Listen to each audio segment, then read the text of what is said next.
Non, au départ, j'ai rien compris. Le principe du jeu est peut-être plus facile maintenant à comprendre quand on va lire les règles du jeu, mais au moment où on m'a expliqué le projet, non, j'ai pas tout compris sur ce qu'on devait faire avec ces cartes et qu'est-ce que je devais dessiner et comment ça allait être comment dire, disposé sur les cartes et qu'est-ce que ça allait devenir. J'ai mis un petit peu de temps, donc il a fallu qu'on m'explique, qu'on me fasse des schémas, qu'on fasse des croquis.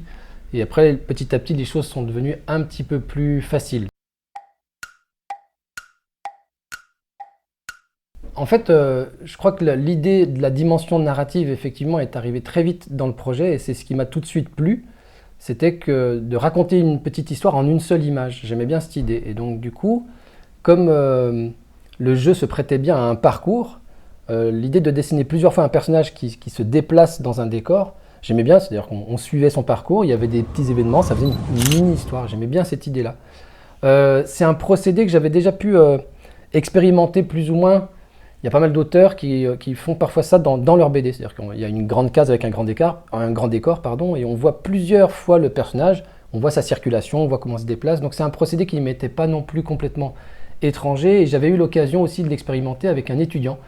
Je me suis amusé à mettre en scène ce personnage sur un grand décor et de le dessiner plusieurs fois. Ouais, c'était très ludique. Après, la différence avec ce que je fais habituellement, on va plutôt chercher dans du long terme en termes d'histoire en bande dessinée. C'est-à-dire quand on fait une bande dessinée, on raconte en cases, les éléments sont séparés et puis surtout, on avance dans une histoire plutôt sur le long terme. Là, on a l'impression que tout est immédiat, c'est-à-dire c'est tout sur la même case en quelque sorte.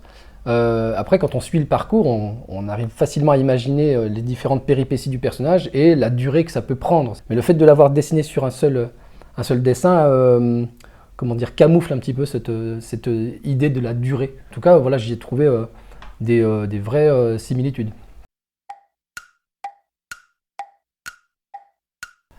Quand on a commencé à travailler sur le projet, on avait plusieurs explorateurs en tête. On a cité, je me souviens, Paul-Émile Victor, et puis cité aussi, on a cité Mike Horn. Et on a cherché, je me souviens, on a cherché des jeux de mots qui pouvaient faire référence à ces gars-là. Et puis, il se trouve que moi, depuis un petit moment, je travaille sur un projet de bande dessinée qui va mettre en scène un explorateur célèbre que même beaucoup d'explorateurs considèrent comme le parrain de tous les explorateurs, c'est Roald Amundsen, qui était norvégien et qui a été le premier homme à planter son drapeau au pôle Sud. Et du coup, comme j'étais en train de bosser sur les deux projets en même temps, je me suis dit, mais c'est un Roald, quoi. Voilà. Donc on l'a appelé Roald. Et puis après, un petit jeu de mots avec le permafrost, avec les frosties, avec la glace, et c'était parti. Et voilà, donc après, raconter l'histoire de ce personnage, c'est une espèce de condensé de plein d'explorateurs.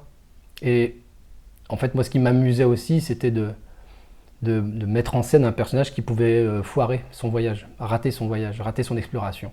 Voilà, ça m'amusait. Voilà, les explorateurs, ils sont incroyables, ils sont trop forts, et ils vivent des aventures de dingue.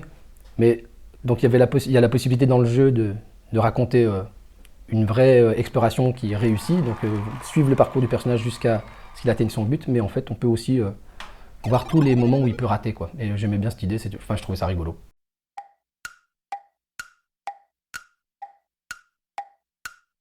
Ouais, la recherche de doc, il se trouve que ouais, j'en avais quelques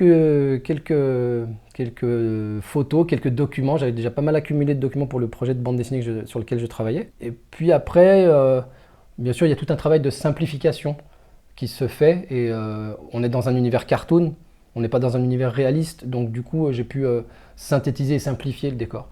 Il y a juste, mine de rien, un petit détail. Il y a deux petits détails sur lesquels j'ai dû un petit peu me documenter spécifiquement pour ce projet, c'est le dessin du bateau et le dessin du sous-marin. Ces deux petits détails dans l'image, j'avais aucune idée de ce à quoi ça pouvait ressembler. Et donc là, il a fallu que j'aille me documenter un petit peu pour pas dessiner n'importe quoi non plus. Parce que même si c'est dans un univers cartoon, j'aime bien que ce soit un tout petit peu crédible. Mais après, c'est marrant parce que j'aime bien chercher de la doc parce qu'on trouve plein d'images complètement ahurissantes. Et ça fait partie des étapes qui sont agréables quand on travaille sur des projets dont on a besoin de références. Alors, Quand je bosse avec ma propre famille, je bosse vraiment avec eux. C'est-à-dire que mon frère, quand il écrit un scénario, je dessine en fonction de son scénario, puis on discute, et puis des fois il n'est pas d'accord, et puis des fois c'est moi qui ne suis pas d'accord, et puis quand mon épouse fait la couleur, et ben des fois je ne suis pas d'accord parce qu'elle met trop de violet, donc on discute, et donc voilà, c'est parfois un combat. Klimt, il m'a rien dit. Voilà, Bruegel n'a jamais tenté d'influencer quoi que ce soit dans mon travail, donc à ce niveau-là, ça va, c'était plutôt tranquille. Un merci déjà, parce qu'elle travaille avec moi depuis longtemps et que je sais à quel point je peux être un petit peu pénible aussi dans notre collaboration, dans mes petites exigences. Euh, et puis après, pour revenir sur cette histoire de violet, je me rends compte que j'ai fait des progrès. Je suis un peu moins pénible qu'à mes débuts, c'est-à-dire que si elle, ça fait partie de ses couleurs préférées, donc elle mettait un petit peu tout le temps dans toutes les pages de toutes les BD qu'on dessinait, moi au bout d'un moment j'en avais un peu marre. Et puis finalement, je me rends compte que j'accepte plus facilement qu'avant, et puis je suis plus tolérant, et puis je crois que j'ai fait un gros travail sur moi-même, mais en fait je me rends compte qu'elle a raison la plupart du temps. C'est-à-dire que c'est elle la première à m'avoir proposé des mises en couleur auxquelles j'aurais pas forcément pensé, et elle a permis d'apporter des ambiances dans la plupart des travaux que j'ai pu faire, voilà, auxquels j'avais pas pensé, et je serais sans doute resté un peu sage dans ma façon de mettre la couleur si je l'avais fait tout seul, tout bien. J'aurais pu faire le mec un petit peu qui se la raconte en disant non, vous n'allez pas encore me poser des questions si c'est bien ou si c'est facile que de bosser avec sa famille. C'est bon quoi. Alors du coup, pour répondre à la question, il se trouve que oui, voilà, c'est facile de bosser avec sa famille parce qu'il se trouve qu'on a, comment dire, enfin en tout cas avec mon frère, une culture commune, des références communes.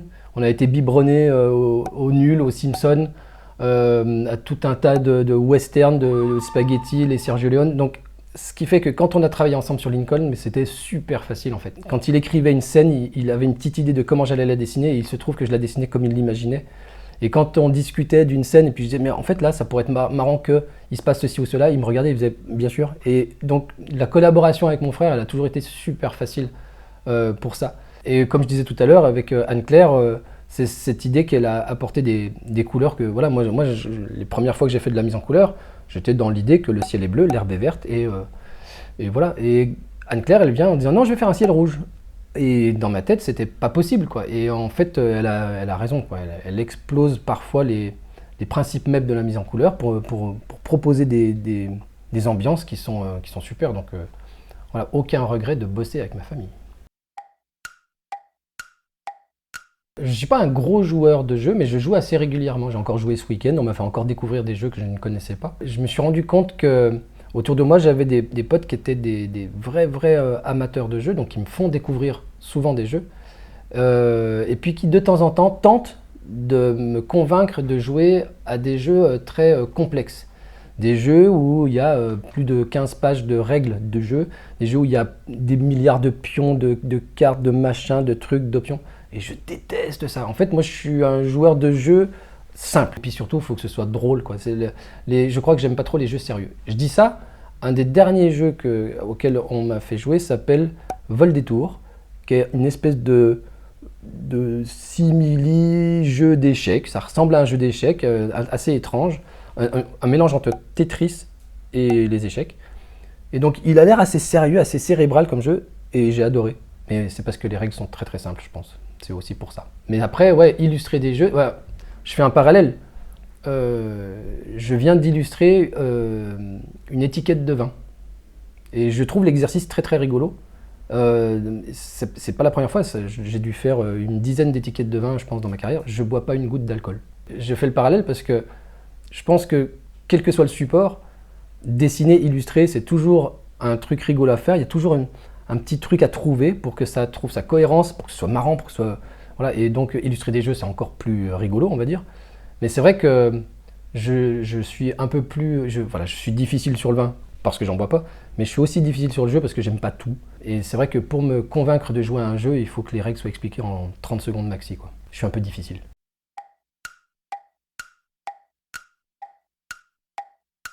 Ouais, carrément, carrément. Le jeu Cardzol, il m'intrigue parce que alors, je suis pas très, comment dire, casse-tête. Je m'énerve vite si je trouve pas la solution. Mais par contre, le côté puzzle m'amuse. Et c'est vrai que le fait d'avoir participé à la conception d'un jeu en ayant cette espèce de- de- d'abstraction du concept, c'est-à-dire que je pense que maintenant j'ai compris comment il marche ce jeu. Mais je ne l'ai jamais essayé encore. Et donc je suis assez curieux de l'essayer pour voir, mais qu'est-ce qui se passe concrètement et à quel point c'est difficile par exemple. J'ai du mal à me rendre compte de la difficulté du défi d'assembler toutes ces cartes les unes avec les autres. Et je suis très curieux parce que justement les jeux proposent des règles de montage, je ne sais pas si c'est comme ça qu'on peut dire, mais des règles de disposition complètement différentes les uns des autres. Et je suis très curieux de découvrir tout ça. Ouais. J'ai un jour fabriqué un puzzle à partir d'une image de ma BD Lincoln pour offrir à ma fille à Noël. C'est tout.